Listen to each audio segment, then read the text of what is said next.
Hi all. Bit of an unusual one today. Basically, was looking at wind turbines. Not knowing too much about wind turbines apart from the old Rutland thing. And there's a story to this one. Looking on the internet, and you look on eBay, and you see all over the place on eBay, you can find yourself something called a Hornet. Now, a Hornet is pretty cheap, really. It's about 400 quid, and it says it's 800 watts, and it's got loads of bump about it. And then you do your due diligence. You go onto Google and you check it out, and wow. There basically seems to be two guys that make something, and before the whole internet freaks out, that look to the untrained eye virtually identical. Yeah, okay, the makers of the two different things are going to go screaming mental about that. But listen, to the untrained eye, to you and me, they look broadly similar. They've got a converted permanent magnet alternator from an old car alternator. Converted well, give them that. They run on basically a bearing that sits on top of a scaffold pole. You've got sort of three choices: AC, DC, or three-phase, whatever.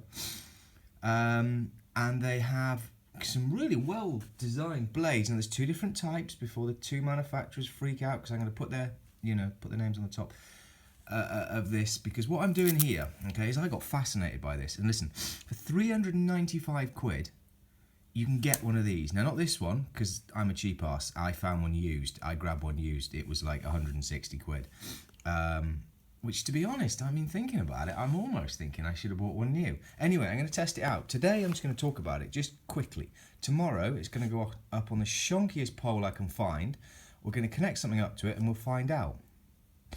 Okay, the blades. Oh, the blades are, quite frankly, just gigantic. Look at that thing. Some sort of carbon fibre or plastic or something onto some low-speed deflectors for low-speed wind. Probably not a good idea where I am, but we'll find out. Little centre hub.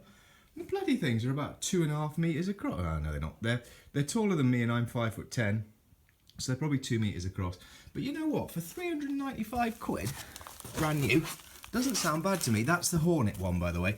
There's two types. Something Missouri Wind and Solar or something is one guy, and the other one is Hornet. The Hornet guy's got loads of videos. The other one's got loads of videos, and all over the internet, the two guys are just fighting each other over essentially what looks to me like virtually the same thing almost. Now, the question is, I don't really care whether they're fighting each other. What I care about is whether it works or not. Because let's be honest, everyone goes on, yap, wind turbines are useless. Okay, fine. And I think they're broadly right. I think most people stick them in the wrong place, for one. Now, I happen to have the right place. It is windy here 95% of the time. We're at 1,400 feet. And I'm not expecting, even if this is the one that is 800 watts, I'm not expecting much more than a couple of 100 watts. And you know what? A consistent couple of 100 watts in the dark in winter, it's going to do pretty well, you know? I mean, yeah, okay, if you're sitting there on your laptop that's got a 450 watt charger attached to it, and you've got your central heating on, then yeah, okay, mate, it's 200 watts going to do nothing to you. But for you off-gridders, for those of you who are, doing the thing the right way, where, you're using minimal power and powering it from renewables, a couple of 100 watts is pretty good. So I'm not anticipating, superstar style power figures, but a nice bit of consistency would be good. Let's see. I'll go up tomorrow, I'll show you what happens. Overall, if this produces power, if it can spin in low winds at all, just the sheer bulk of what is here, that's no cheesy plastic, nothing really that, it's 19mm nuts, bolts, and bits of bloody huge bearing. I mean, that's just an alternator with some permanent magnets in it. Those blades are humongous. Compared to some of the cheap plasticky stuff you get, on the face of it, and considering this one is used, This one is used. Nothing broken on it, but it's used and it's old. It's looking like some reasonable value for money. Now, at the point where I throw this on the tower, and shit starts to go really badly wrong for me, and it just doesn't produce anything, and oh god, I may have a different view tomorrow. But I'm pleasantly surprised so far.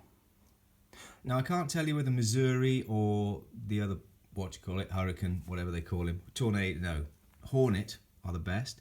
And I can't actually tell you if this is a Hornet or one of the other guys' ones.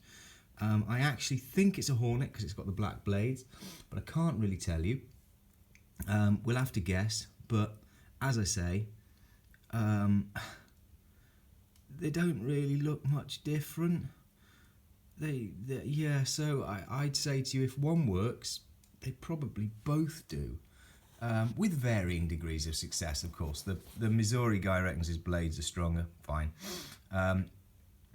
The Hornet guy reckons his are more efficient. Who knows? But these claims of 1,000 watts from a blast, no, it's not going to happen. It's never going to happen, or it might just before the tower falls over. But if that's what you're expecting from a little wind turbine, you're not. No, it's not going to happen. What you're looking for is some power. And as I say, a couple of 100 watts, 100 watts even. And let's be honest, solar, I mean, this is ridiculous for solar, in comparison to solar. You can't compare this to solar. For solar, you could pay 80 quid and have, it would outperform this on any sunny day. But when it's dark, it wouldn't. When it's winter, it wouldn't. Or when there's no sun in the winter, it wouldn't. And what you've got to do, you're going to pay more for wind. You're going to. But there are certain instances when you're off-grid when you've got to have wind. Because it just isn't sunny.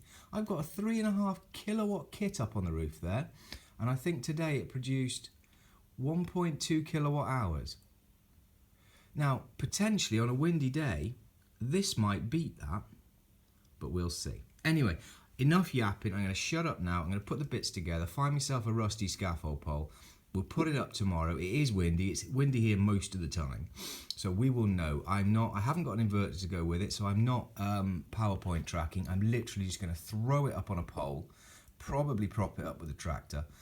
And then what I'm going to do is I'm going to hook it up to a battery, and I'm just going to see what it'll do. I'm just going to see what's coming out. I'm going to put my multimeter on, and we're just going to see what happens. We're going to play. We're going to hit it.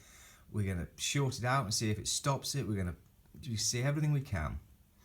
And you know what? My guess is that this was rated at 500 watts, and my guess is it'll produce a nice happy 100 to 150 watts. And you know what? If it does, I'll be over the moon. Because 100 watts off grid, and when it's not sunny, is worth 350 quid all day long.